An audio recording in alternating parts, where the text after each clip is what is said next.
ஒரு கருத்தை விதைத்து அப்படியே நடக்கும்படி செய்ய முடியும்.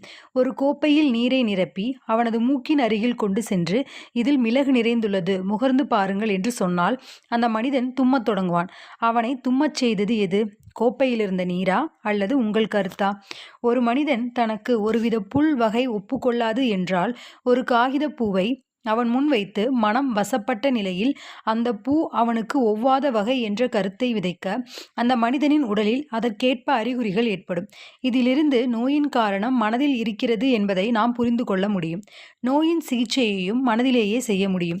எலும்புகளையும் தசைகளையும் இயக்குவதன் மூலம் நோய் நீக்குதல், உடலியக்கம் மூலம் நோய் நீக்குதல், இயற்கை வழி மருத்துவம் மற்றும் மதங்களின் நம்பிக்கைகளின் மூலம் குணமாக்குதல் என உலகெங்கிலும் பல குறிப்பிடத்தக்க முறைகள் உள்ளன என்பதை நீங்கள் உணரலாம்.